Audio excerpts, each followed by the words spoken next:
It's பைமோட்டோ mobile app. இந்த mobile ஆப்பில் நம்ம வீட்டுக்கு தேவையான க்ளாசரிஸ் ஐட்டம்ஸ் அண்டு ப்ரொவிஷனல்ஸ் அவைலபிளாக இருக்குது. ஜஸ்ட்டு ஒன்ஸ் போய் நீங்கள் வியூ பண்ணி பாருங்கள். ஸோ வந்து குறைந்த விலையிலே அவைலபிளாக இருக்குது. இதனுடைய அப்ளிகேஷன் லிங்க் வந்து நான் டிஸ்கிரிப்ஷனில் கொடுக்குறேன்.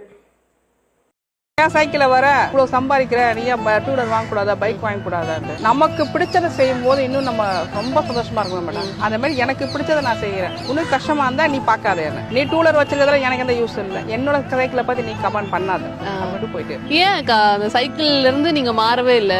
நான் அடுத்ததான் நம்ம பைக் வாங்கலாம் அப்படின்லாம் ஏன் உங்களுக்கு தோணலையா? இல்ல இதுல எந்த குறையும் இல்லையே மேடம். இதுலயும் அதே டூ வீலர் தான், அப்ப மோட்டர் மட்டும் தான் கம்மி, பெட்ரோல் இல்ல, வேற ஒண்ணும் கிடையாது. இதுல எந்த குறையும் இல்லையா மேடம். ஏன் நான் மாத்தணும்? அது தோணவே இல்லையா உங்களுக்கு? மேடம் இன்னும் டூ வீலர் போனா அடுத்தவங்க கார்ல போறத பார்த்து நம்ம கார்ல போகணும்னு தோணும்.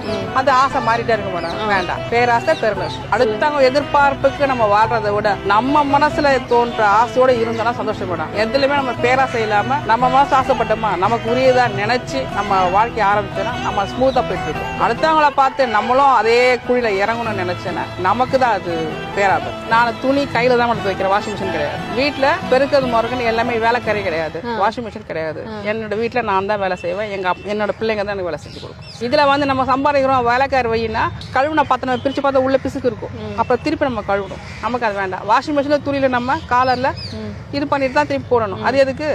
நம்மளே செஞ்சிடலாமே அந்த வேலையை. மாதாந்திர டைம்ல மட்டும் ரொம்ப இதா இருக்கும் மேடம்.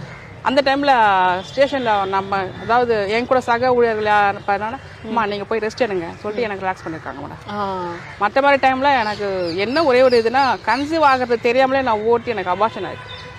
அந்த டைம்ல தெரியாம தெரியாம அது அபவ் 3 monthsக்கு அப்புறம் தான் மட்டும் தெரியும். எனக்கு அது தெரியல. நான் எப்பவும் போல போற மாதிரி நான் போயிட்டு உட்காந்துட்டு இருந்தேன். அதுல மட்டும் எனக்கு கொஞ்சம் இதாச்சு. அது என்னோட தப்பு தான். நீங்க தெரியல, நான் தான் அலர்ட்டா இருந்திருக்கணும். இது என்ன மேடம் பண்ணும்? சோ அந்த டைம்ல நீங்க ஓட்டும் போது ஏன் ஓட்டுறதுனால ஒண்ணாகாது, பள்ளமேடு எல்லாம் பார்க்காம ஓட்டுனதுனாலயா? பள்ளமேடு பார்க்காம ஓட்டுறது, எமர்ஜென்சியா ஓட்டுறது. அப்ப இப்ப நான் பிரிட்ஜ்ல இறங்கி தள்ளிட்டு போறேன் இல்லையா, அப்பெல்லாம் வேணும்னே மிதிப்பேன்.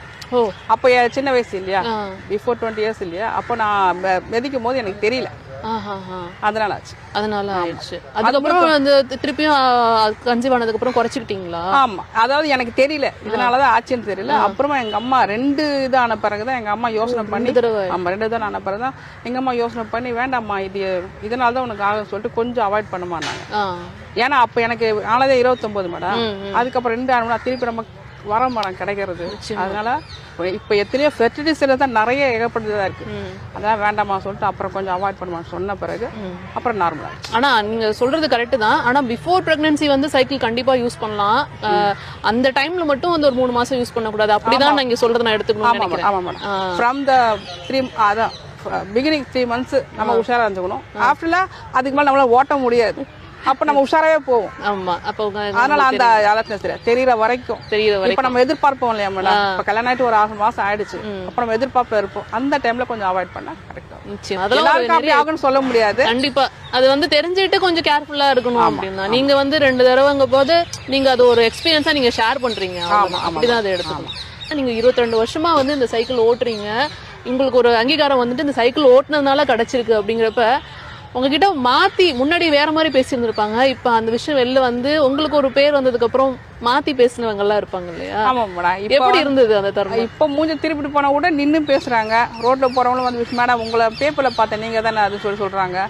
மேடம் நீங்க ஒன்னாரப்பட்டில தானே இருக்கீங்க, எனக்கு ரொம்ப சந்தோஷமா இருக்கும். எங்க ஏரியாவில நீங்க ஒரு எம்எஸ் நாடு தெருன்னு சொல்லும் போது நீங்க தான் இருப்பிட்டு எதிர்பார்த்தா கரெக்டா உங்க போட்டோ அதான் மேடம் வந்திருக்கு. நிறைய பேர் வாஷ் பண்ணுவாங்களா மேடம். இப்ப நான் நடந்து போறேன் அப்படின்னா, இப்ப டியூட்டிக்கு போறேன், பஸ் ஏறி போகணும், நடந்து சைக்கிள போல சைக்கிள் எங்க ஏன் நடந்து போறேன் இப்படி வாஷ் பண்றவங்களாம் உண்டு. அதே மாதிரி நான் சைக்கிளில் போகும்போது பேப்பர்ல வரதுக்கு முன்னாடி கிட்ட வந்து மேடம் ஆல் தி பெஸ்ட் அப்படின்னு சொன்னவங்களும் உண்டு. பேப்பர் வரதுக்கு முன்னாடி என்ன மாதிரி விஷயங்கள் சொன்னாங்க? மேடம் சைக்கிளில் போறீங்க ஆல் த பெஸ்ட் மேடம், சைக்கிளை பார்க்கறது 60 பேர்லாம் இருக்கு சார், ரொம்ப ஆல் த பெஸ்ட் மேடம், வாழ்த்துக்கள் மேடம் சொல்லிட்டு போனாலும் உண்டு. ஒரு பெரியவர் சொன்னார்மா, போலீஸை சைக்கிளை பார்க்கறது இந்த காலத்துல ரொம்ப பெரிய விஷயமா, நீங்க ஒரு அதிகாரி வந்து ஓட்டு போறீங்க, ரொம்ப வாழ்த்துக்கள்மா அப்படின்னு அவர் மனசு. இட்ஸ் ஸ்பான்சர்ட் பை பைமோட்டோ மொபைல் ஆப்.